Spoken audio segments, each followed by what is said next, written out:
biografía de Freud que se llama, es de Peter Gay. Tiene varios libros de Freud, pero es un libro, sí, una biografía interesante. Así como está la biografía de Lacan de Rudinescu, está la biografía de Peter Gay, de Freud de Peter Gay, está muy buena. ¿Cómo se escribe el apellido? Peter Gay. ¿Está? Sin ofender. Y sí, porque ahora todo se igualó, así que podemos decir Gay sin problema. Y me parece que cuando uno recorre la vida de aquellos que por ahí nos inspiraron en esta decisión que tenemos nosotros de elegir una vocación, una carrera, una profesión, que no es la misma cosa, pero las tres se deberían unir, digamos, en nuestro ejercicio profesional, uno se inspira realmente cada uno de cómo supo leer los signos de sus tiempos. Así como Freud tiene mucho que ver con todos los filósofos, poetas, literatos, científicos de la época que se nutrió para poder generar algo, una invención llamada psicoanálisis. Lacan también tuvo que no podría ser, digamos, lo que fue sin Freud y sin el estructuralismo y todo lo que produjo esa época maravillosa del mayo francés, esa época fantástica de Francia y todo el comer. O sea, yo creo que esa época, a mí me gusta leer de varias cosas, ¿no? Sociología, filosofía, teología, psicología. Y fue una época maravillosa, porque hay construcciones de todo tipo, ¿no? No sé si va a volver a existir un momento tan importante. Y de todos esos, uno de los pensadores que más admiro personalmente es Michel Foucault. Y por eso también, cuando pude encontrar una beta terapéutica que tuviese que ver con Foucault, la tomé, que es la sistémica narrativa, que toma mucho de Foucault y que también cuando hice mi análisis institucional, que recién tenía un profesor que se llama Alfredo Vara, que se llama, me decía, como mínimo tenés que leer 4 textos de Foucault para poder decir algo de Foucault. ¿No? Y tenía razón, en realidad me faltaba. Y con 4, porque si uno hace un ejercicio en el tiempo, así como no hay un Freud en el tiempo que dice siempre lo mismo, primero, si uno dice un Freud antes de 1920 y un Freud después de 1920, hay 3 Foucault. Para que se den una idea. Así que todo esto a mí me encanta, digamos. Y en esto de tratar de encontrar, yo le agregué que no teníamos, y que lo compartí con David, David, creo que lo conocen, sí. Él es el titular en Corrientes de la materia, y le pregunté para agregar algunos textos, y agregué hermenéutica del sujeto. Hermenéutica del sujeto es un texto que en realidad son las conferencias de Foucault. Foucault llegaba un viernes, iba a un lugar y hablaba sobre un tema y se llenaba de gente. Era parasistemático lo que hacían. Iban estudiantes de distintas, psicólogos, filósofos, de todo, se llenaba, y eso pasó a ser, digamos, libros que recibimos posteriormente, que ahora ustedes lo encuentran en la biblioteca, el gobierno decía, el coraje de la verdad. Son otras conferencias, y la hermenéutica era el que no nos había llegado a nosotros. Ahí en la conferencia, en la anterior, pero la que yo tomo, es la de enero del 1982, en donde habla de patos y de psicoterapia. Y así que eso es lo que yo agregué, digamos, incorporé, porque, como les decía, ustedes tienen de material de cátedra, primero el clásico, que es Cris, que creo que tienen 2 tomos acá, en la biblioteca de Cris. En el capítulo 1 tiene una introducción, explica, y ustedes, si son astutos, ya van a poder darse cuenta de la orientación de cada autor, ¿no? De Feixas y de Álvarez, son 3. Yo comparo, por ejemplo,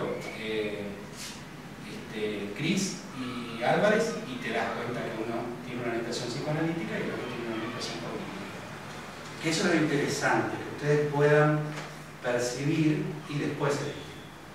Nosotros en realidad no nos recibimos de psicoanalistas, nos recibimos psicólogos.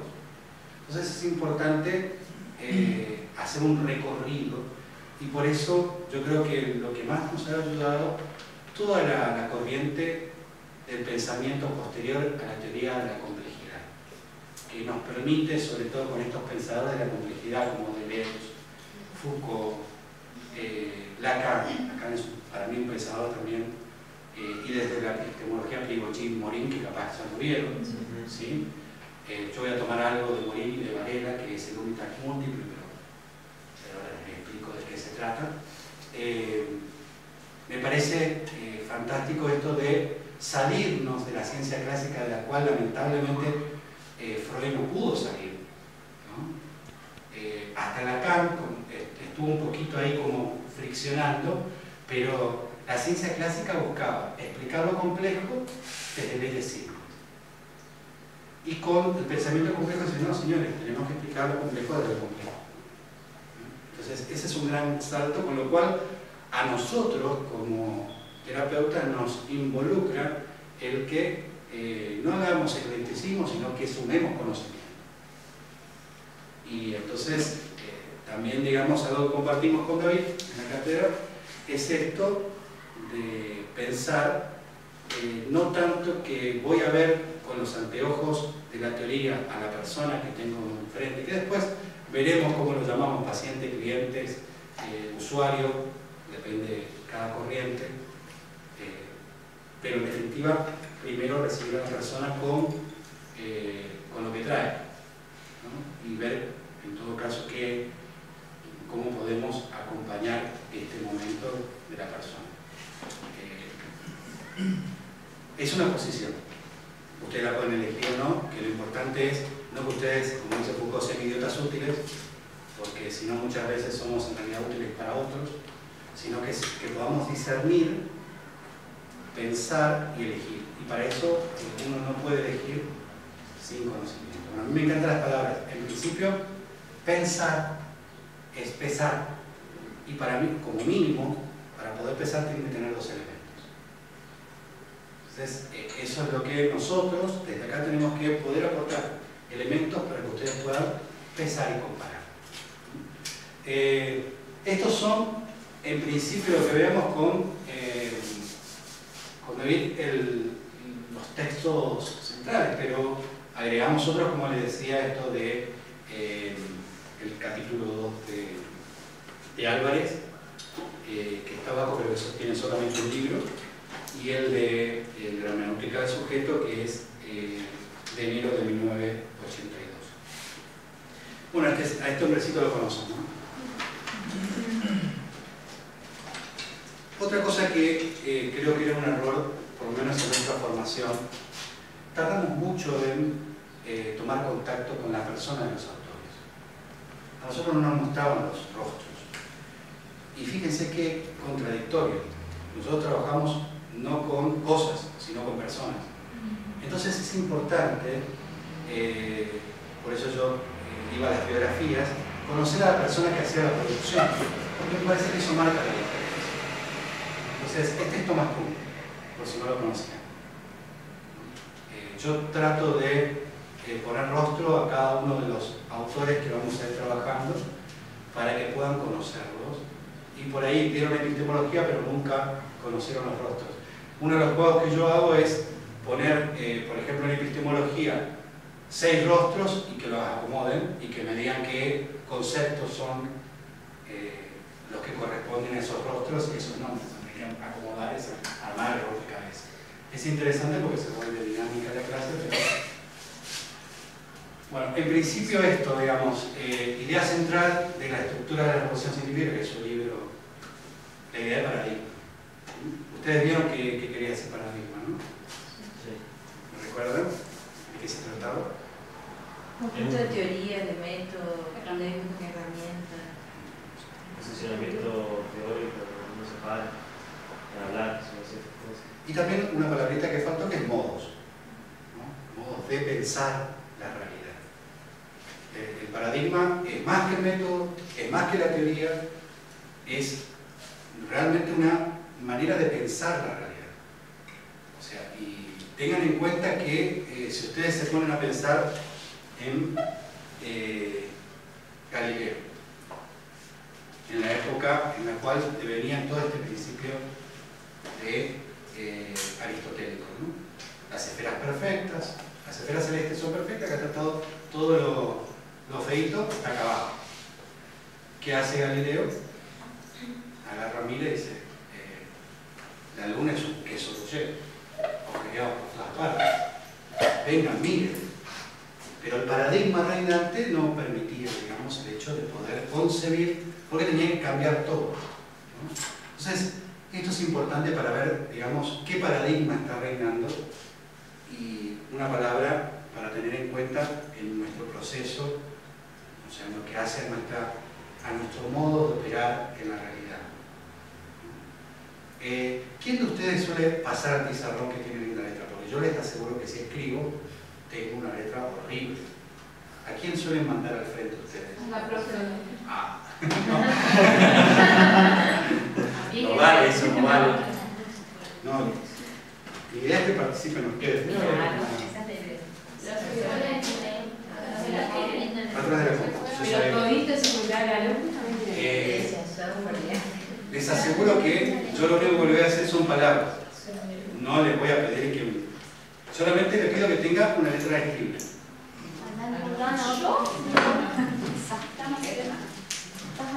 No importa.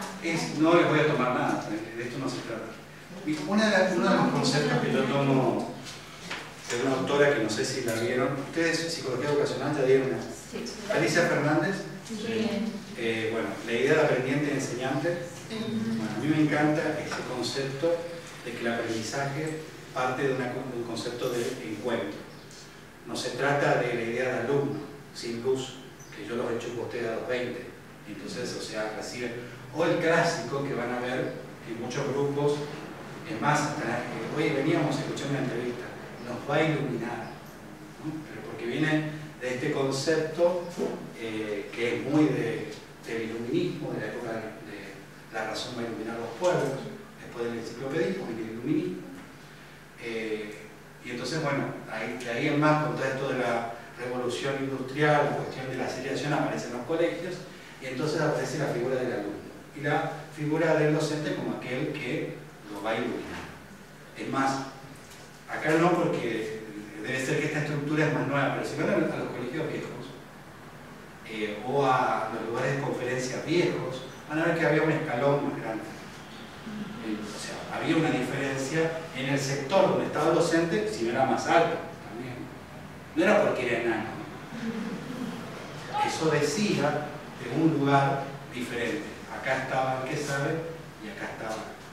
En las páginas de Vigilar y Castigar tienen distintas modalidades, o sea, tipo pinturas de la época. Digamos, Vigilar y Castigar jugaba el panóptico y tienen también una modalidad.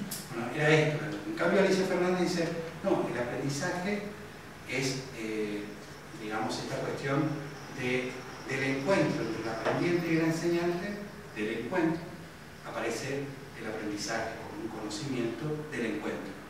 O sea, que no me pertenece a mí, me pertenece a ustedes. Y muy relacionado a la idea de diálogo, que lo vamos a ver muy en relación con las psicoterapias humanísticas. ¿Sabes lo que quiere decir diálogo? ¿No? ¿A quién se vos?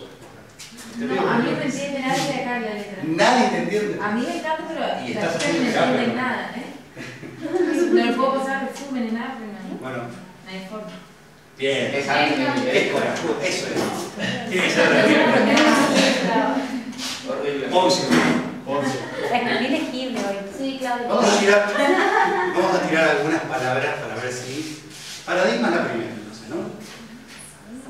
Tiramos algunas palabras para ver si podemos armar. Logos. Teoría.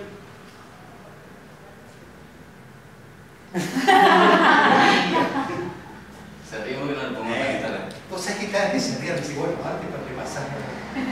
Y que venga. Método. mayúscula, así que se suprime el acento. Estamos haciendo. Entonces, paradigma, logos, teoría, método, clínica.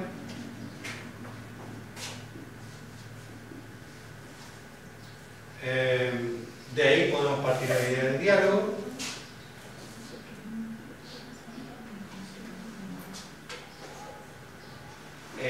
Bueno, pensar, dijimos que era, pero vamos a agregar la inteligencia.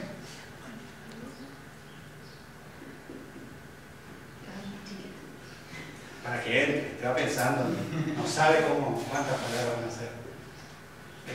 Esto debe ser de boca, pues. Psicoterapia.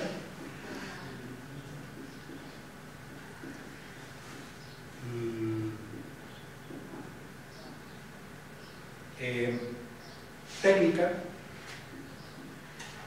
que en realidad teníamos que ponerlo acá, pero me acordé de táctica, ya que lo veo a Poncio.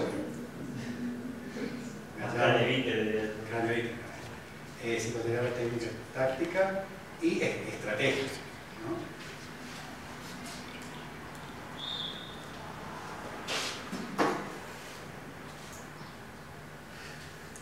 Bien. ¿Les suenan esas palabras? Sabemos de esta palabra ya sacamos el sentido, ¿sí? Y vamos a agregarle cosmos en opuesto a caos.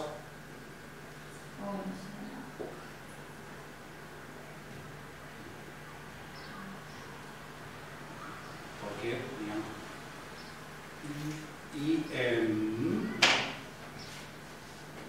bueno, y acá le agregamos esta palabra rara de morir y de Varela, que es unitax multiplex.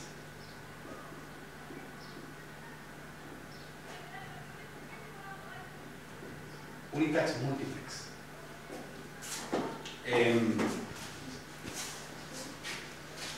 A ver, primero, inteligencia, ¿saben qué quiere decir? La etimología de la palabra inteligencia. No, la etimología. Porque hay algo que, es decir, nosotros lo que trabajamos es con las palabras. Pueden llamarse el habla, el discurso, la palabra, pero la palabra en sí, uno suprime toda la etapa de las esencias, la sustancia, lo que nos queda, que nos hace propiamente humanos, es la palabra. ¿Sí? Entonces, es importante saber qué decimos cuando hablamos, porque a veces, la palabra encuentro, ¿no? Porque a veces no nos damos cuenta de qué decimos cuando hablamos. Inteligencia, por ejemplo, quiere decir inteligente, poder elegir y leer hacia adentro. Gracias. No te voy a hacer más.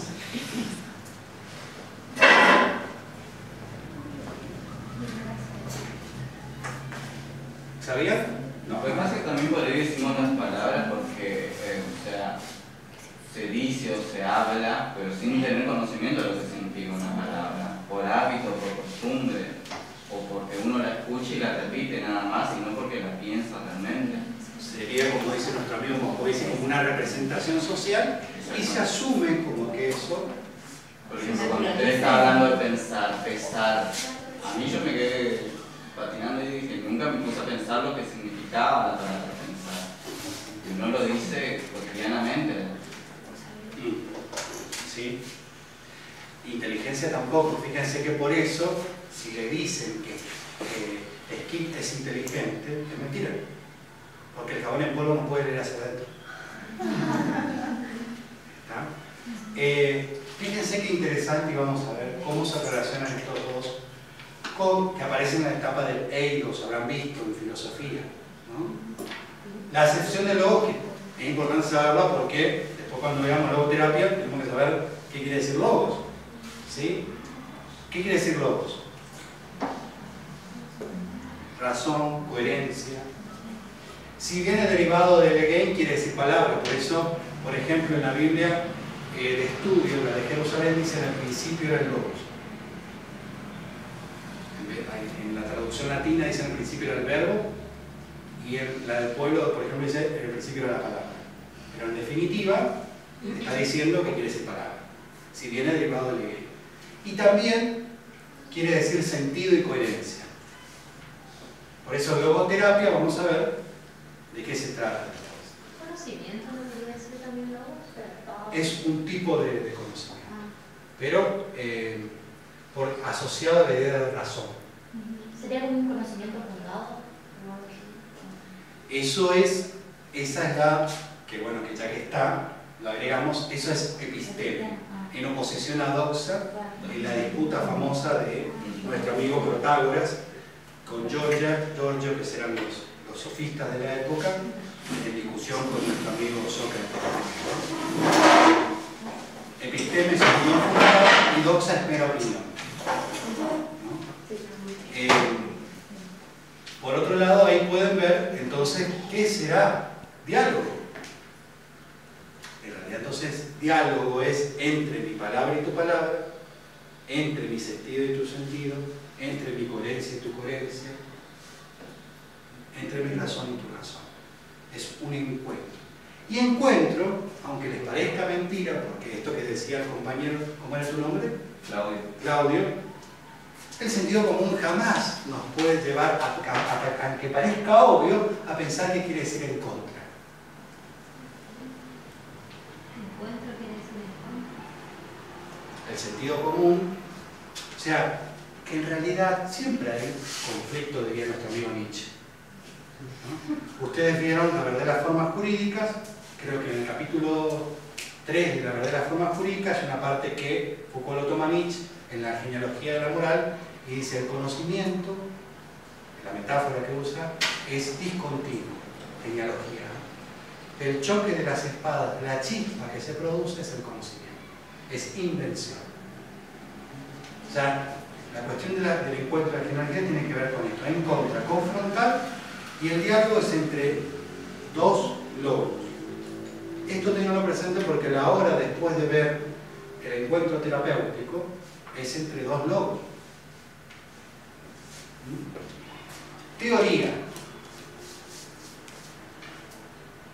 Esto lo tomo de... después vuelvo acá. De este libro. Tea orao. Poner los ojos en aquello digno de ser visto, quiere decir teoría.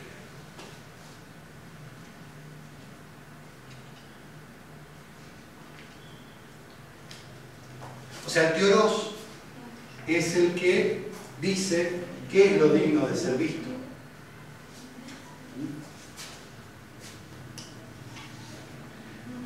Y método, esto se lo debemos a Philippe Toulier, pero lo buscamos cuando vino por acá, por la zona. ¿Le suena Philippe Toulier? Meta-odos. ¿Qué quiere decir la palabra método de acuerdo a lo que normalmente ustedes entienden? Un procedimiento, una herramienta. Un procedimiento, bien, procedimiento, pero después de nuestro amigo Descartes, ¿le suena Descartes? René Descartes, cogito ergo sum, pienso luego existo, apareció esta idea de un camino. Pero en realidad, los filólogos, que son los que estudian, están los filósofos, están los filólogos. Los filólogos son los que van a dónde aparece la palabra y en el sentido primigenio de la palabra, los separan en meta y odos. Y odos es un modo de andar o camino. Y meta es, que lo pueden ver en metafísica, en varias palabras, más allá, después de finalidad, objetivo. Entonces, si ustedes leen de atrás para adelante, como se lee normalmente la interpretación en griego, sería un modo de andar que hace camino hacia una finalidad, un objetivo, un más allá, un después de. Pero es importante rescatar el sentido, para lo que vamos a hacer nosotros, el sentido de la palabra teoría y el sentido de la palabra método como un modo de andar. Primero porque, decíamos, Tea orao, poner los ojos en aquello digno de ser visto. O sea que hay un movimiento, o sea que no es tanto como por ahí se plantea teoría y práctica, que va a ser el gran conflicto de quién tiene más teoría y quién tiene más práctica, lo van a ver cuando vean las escuelas. Ah, no, esto tiene más fundamento teórico, esto tiene más elementos prácticos. Pero en el principio, en el sentido mismo de la palabra, que tiene que ver con la acción de ver y contemplar, está relacionado en el término teoría, hay movimiento, hay vida, o sea que no es que son opuestos teoría y práctica. Y la idea del método como un modo de andar hace que también haya una actividad comprometedora de búsqueda de una forma, un procedimiento, un modo. Me gusta esta parte para ver esto, antes de... ¿Llegaron a ver Freud Una pasión secreta? ¿Esto está aprendido? Sí.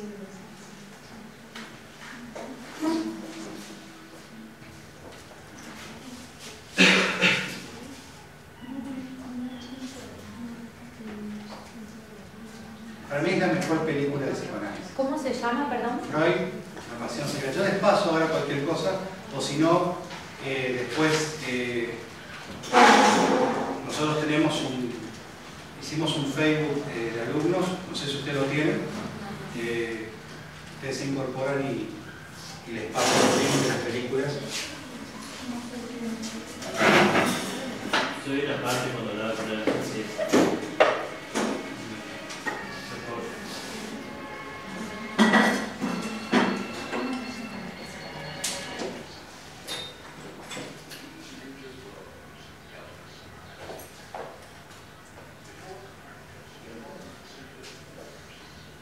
¿Se lee?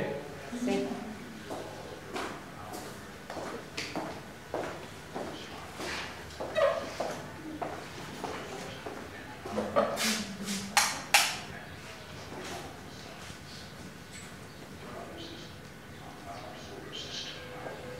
Myriad worlds. Before Charles Darwin, man believed he was a species unto himself, separate and apart from the animal kingdom. But the great biologist made us see that our physical organism is the product of a vast evolutionary process whose laws are no different for us than for any other form of animal life. Before Sigmund Freud, man believed that what he said and did were the products of his conscious will alone. But the great psychologist demonstrated the existence of another part of our mind, which functions in darkest secrecy and can even rule our lives. This is the story of Freud's descent into a region almost as black as hell itself, man's unconscious, and how he led in the light.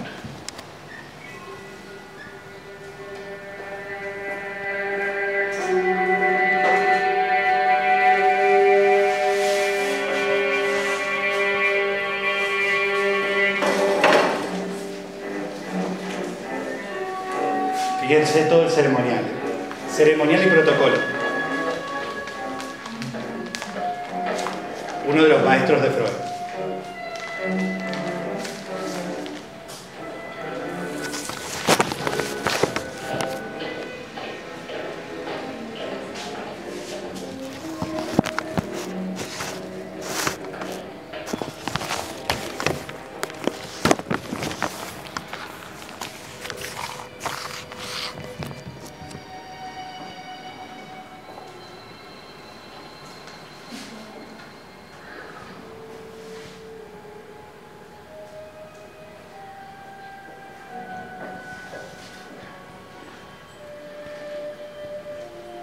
I'm no patient, Professor.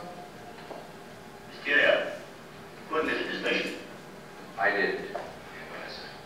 Are you ignorant of my rule allowing so-called aesthetics from my department? I'm blind, dear Professor. I can't move my legs. I know the rules. But this woman is sick. With your permission, I would like to make some